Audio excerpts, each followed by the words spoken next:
चलिए बच्चों शुरू करते हैं।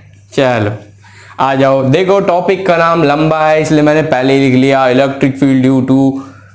दिख रहा है साफ साफ, बहुत ही बढ़िया। अब देखो सर बना दो आप फटाफट टॉपिक का मूड। तो भैया देखो बिल्कुल बनाया जाएगा। एक काम करते हैं, देखो जिसने पिछली क्लास मिस नहीं करी ना उसको ये ज्यादा जल्दी समझ में आएगा, इसकी मैं गारंटी ले सकता हूं। देखो एक शीट है, अगला टॉपिक बच्चे प्लेट का है। शीट और प्लेट में फर्क भी बताने वाला हूं मैं। देखो कैसी शीट है, electric field due to infinite. इस शीट का साइज इनफाइनाइट है, शीट का साइज इनफाइनाइट, और ये नॉर्मल शीट नहीं है, ये चार्ज शीट है। इतना क्लियर है। अब देखो सिंपल सी बात है सर, इस पे हमने बोलो सर नेगेटिव चार्ज नहीं बना सकते थे, बिल्कुल बना सकते थे, लेकिन हमने कन्वीनियंस के लिए पॉजिटिव बना डाला। इतना क्लियर है। अब बच्चे देखो शीट्स आपने देखी है, शीट बहुत पतली है। इतनी पतली शीट है कि चार्ज आधा आ रहा है इस साइड आधा इस साइड। जैसे कि एक वो जो फोटोकॉपी वाली आपकी शीट होती है, फोटोकॉपी वाली शीट पे अगर आप कंचा फंसाने की कोशिश करोगे, आधा कंचा इधर निकल जाएगा, आधा कंचा इधर निकल जाएगा। बोलोगे सर पसीना, गर्मी है, मेहनत है। चलो आ जाओ अब वापस से। तो सर अब आप ऐसे सोच के देखो भाई, मैंने शीट पे, क्योंकि देखो आधा आधा ये मान के चलो, मैंने ये हाथ मेरा है शीट पर 100 छोटे छोटे बल्ब लगा दिए। देखो 10 ऐसे 10 ऐसे 10 ऐसे, जैसे कि तुम्हारा चेस बोर्ड होता है, ठीक है, ऐसे ना लाइन तार से बिल्कुल यूनिफॉर्मली लगाए हैं बल्ब। अब क्योंकि देखो आधा बल्ब तो इधर है और पतली इतनी है शीट, आधा बल्ब पीछे की तरफ आ रहा है, आधा आधा। तो जैसे ही मैं रोशनी ऑन करूंगा ना, ऐसे खटक करके रोशनी ऑन करते ही शीट सामने की तरफ रोशनी फेंकेगी, ऐसे जैसे बीम होती है कोई, वो देखा है तुमने, दुकानदारों के पास भी होती है ऐसे इमरजेंसी लाइट टाइप की, वेफर सी होती है, ऐसे सीधा बीम फेंकती है रोशनी की, ठीक है। अब ये बीम आगे की तरफ भी फेंकेगी और ये बीम पीछे की तरफ भी फेंकेगी। ये तो हो गई लाइट की बात। अब भैया देखो इसका मतलब इलेक्ट्रिक फील्ड भी तो कुछ ऐसी ही डायरेक्शन में आएगा, बाकी सारे कंपोनेंट तो कैंसल आउट हो जाएंगे। तो इसका मतलब सर इलेक्ट्रिक फील्ड की जो डायरेक्शन है वो कुछ ऐसे होगी। देखो आगे की तरफ ऐसे, इधर इधर इधर इधर इधर। ये बच्चे ऐसे उल्टा सीधा नहीं बना रहा, देखो यहां से शीट ऐसे, फिर इलेक्ट्रिक फील्ड ऐसे सारी बाहर की तरफ, पीछे से भी ऐसे ऐसे ऐसे ऐसे ऐसे ऐसे। दिख पा रहे हो ना? हाँ, इसका मतलब सर इलेक्ट्रिक फील्ड तो ठीक है, लेकिन मैं कह रहा हूं एक पॉइंट है पी, किधर भी बना दो, कितना भी डिस्टेंस बना दो, कोई फर्क नहीं पड़ने वाला खास। मेरे को इधर इलेक्ट्रिक फील्ड निकालना है, पॉइंट पी पर इलेक्ट्रिक फील्ड का मैग्नीट्यूड कितना होगा। मैं डायरेक्शन की बात नहीं कर रहा। बोलोगे क्यों नहीं कर रहे, डायरेक्शन तो हमें पहले से ही पता है। ऐसे और पीछे की तरफ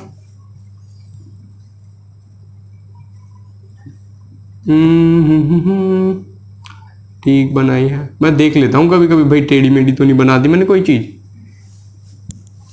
निकाल डाले सर। बच्चे देखो हम एक काम करते हैं ना, एक गॉसियन सरफेस को ड्रॉ करते हैं। हाँ सर ये कर दो। तो मैं क्या करूंगा ना, अब शीट का जरा फ्रंट साइड बनाता हूं मैं। ये इसको तो अभी तो मैं ऐसे देख रहा हूं, फ्रंट साइड में क्या है, ये बहुत सारा चार्ज है। अब सिंपल सी बात है सर, देखो इस पे यूनिफॉर्मली चार्ज डिस्ट्रीब्यूटेड है,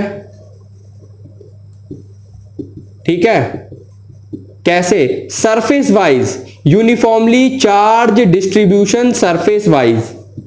तो आप कह सकते हो सर इसकी एक सरफेस चार्ज डेंसिटी भी होगी। सरफेस चार्ज डेंसिटी कितनी, let's say sigma, total charge by total surface area. Example दे दूं, यूनिफॉर्म है तो एक एग्जांपल बनता है। ले भाई मैं कह रहा हूं देखो 1 सेंटीमीटर स्क्वायर में 0.1 कूलाम है, तो 3 सेंटीमीटर स्क्वायर में कितना होगा? Simple 0.3 coulomb. और ये सी कैट वाला नहीं है, कूलाम वाला है। अगर मैं बोलूं 50 सेंटीमीटर स्क्वायर तो कोई गधा भी बता देगा। क्यों? बोलोगे सर 5 कूलाम। ठीक है, यूनिफॉर्म है इस वजह से। अदरवाइज क्या करते? dq/da या फिर ds, जो आपका दिल करे। अब देखो सर, मैंने ना, अगर मैं इसका सरफेस एरिया इनफाइनाइट है तो इन्फिनिटी सेंटीमीटर स्क्वायर, चार्ज भी इनफाइनाइट ही होगा। सिंपल सी बात है। लेकिन ऐसा तो ऐसे तो नहीं हो सकता ना फिर। बिल्कुल सही। मैंने एक छोटा सा सरफेस लेट कर लिया ऐसे सामने से। अब भैया देखो, ये तो सर्कल है। और बच्चे देखो 2D सरफेस कभी किसी भी चीज को एनक्लोज नहीं कर सकते। क्या सर्कल किसी चीज को पकड़ सकता है? नहीं, सर्कल तो सर्कल है, ड्रॉ कर दिया। लेकिन अगर स्फेयर हो, फुटबॉल के अंदर आप कुछ डाल सकते हो, ठीक है, गुल्लक के अंदर आप कुछ डाल सकते हो। लेकिन वहीं अगर मैं बोल दूं ना, एक कॉपी के ऊपर मैंने सर्कल ड्रॉ कर दिया, इसके अंदर क्या डालोगे? उसके अंदर आप कुछ नहीं डाल सकते। उसके ऊपर कुछ रखा जा सकता है, वो किसी चीज को एनक्लोज नहीं कर सकता। इसका मतलब सर ये तो एनक्लोज कर नहीं पाएगा। क्यों ना हम इसको सिलेंडर बना दें आगे की तरफ, ऐसे कुछ, मतलब कि मैंने इसी एरिया को आगे की तरफ खींच के एक सिलेंडर बना दिया। अब सर आप सिंपल एक चीज बताओ, चार्ज तो दोनों तरफ है, आधा आधा, मानते हो? बिल्कुल मानना पड़ेगा। तो सर एक काम करो ना, सिलेंडर भी दोनों, क्योंकि इलेक्ट्रिक फील्ड की डायरेक्शन दोनों तरफ है। इसका मतलब sir let's say this area is कितना, क्या नाम रखो इसका? ए रख देते हैं। अगर गॉसियन सरफेस इधर ड्रॉ करा है तो गॉसियन सरफेस इधर भी ड्रॉ होगा। सिंपल है। अब देखो भाई, सिलेंडर का total surface area curved plus top plus bottom सबको पता है। अब आप एक चीज नोटिस करो सर, इसकी नॉर्मल बनाते, पहले कर्व्ड की नॉर्मल ऐसे बाहर की तरफ, इसकी नॉर्मल, इसका नाम दे दूं वापस से पिछली बार की तरफ, 1 सरफेस 2 सरफेस 3।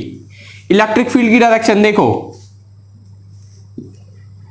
ये है इलेक्ट्रिक फील्ड की डायरेक्शन, ये है N2 की डायरेक्शन, दोनों के बीच में 90, इसका मतलब कर्व्ड सरफेस एरिया से 0 इलेक्ट्रिक फ्लक्स, सबको पता है ना। नॉर्मल और इलेक्ट्रिक फील्ड के बीच का एंगल 0 क्या बोल रहा हूं मैं? अच्छा सुनो, नॉर्मल और इलेक्ट्रिक फील्ड के बीच का एंगल 90 डिग्री, और सबको पता है cos 90 डिग्री 0। इसका मतलब सर आप कह सकते हो φ2 जो है वो तो 0 होगा, क्योंकि नॉर्मल और फील्ड के बीच का एंगल है 90 डिग्री, cos 90 डिग्री 0। अब देखो ये है N1, ये है इलेक्ट्रिक फील्ड, इन दोनों के बीच का एंगल है 0। इन दोनों के बीच का एंगल भी 0, क्योंकि देखो ये है मेरी 3 की नॉर्मल, सरफेस 3 की नॉर्मल और इलेक्ट्रिक फील्ड, सरफेस 1 की नॉर्मल और इलेक्ट्रिक फील्ड, बीच में 0 डिग्री का एंगल है, बीच में 0 डिग्री का एंगल है, cos 0 डिग्री होता है 1, तो इलेक्ट्रिक फील्ड तो आएगा। अब क्या करें सर? देखो इन दोनों के बीच में 90 का है तो φ2 तो चलो 0 हो गया। इसका मतलब आप कह सकते हो, अब देखो क्योंकि मैंने पूरे सरफेस को, बोलोगे सर चार्ज कौन सा है? अरे सिंपल सी बात है, ये पूरा का पूरा चार्ज, ये देखो ना, ये सिलेंडर है, ठीक है, सिलेंडर के अंदर बिल्कुल बीच में चार्ज है। इसका मतलब ये पूरे, ऐसे आप समझ सकते हो ना, खोल दूं जैसे कि ये चार्ज है, ये जो रीफिल है ना ये इसका चार्ज है, सिलेंडर ने तो इसको पूरा कवर कर रखा है ना। बोलोगे सर कैसे घटिया से एग्जांपल देते हो, पर देने पड़ते हैं। अब देखो क्योंकि इस गॉसियन सरफेस जो कि सिलेंड्रिकल इन शेप है, इसने इसको पूरा कवर कर रखा है, और ये एरिया है A, तो सर सबसे पहले आप सिग्मा कितना बता सकते हो? देखो हमने चार्ज लेट करा है Q, एरिया लेट करा है A, तो Q की वैल्यू क्या होनी चाहिए? ये है surface charge density, simple Q is equal to sigma A। दिक्कत वाली बात तो नहीं है। गॉस लॉ लगाने वाले हैं भैया। देखो गॉस लॉ फाई नेट कितना होगा, फाई 1 प्लस फाई 2 प्लस का फाई 3, और कोई गधा बोल देगा सर फाई 2 0 था, फाई 1 प्लस का फाई 3। जरा फाई 1 की वैल्यू निकाल के देखें, सिंपल है। अगर ये एरिया है ए तो ये सामने वाला एरिया भी तो ए ही होगा, और E D S cos theta, cos नहीं लिखने वाला मैं क्योंकि कॉस 0 1 होता है, सिंपल लिखूंगा भाई ई इंटू ए फाई 3। अगर ये एरिया ए है तो ये भी तो ए होगा, E A. Using Gauss law is equal to Q by epsilon naught. देख लिया, बहुत अच्छी बात है।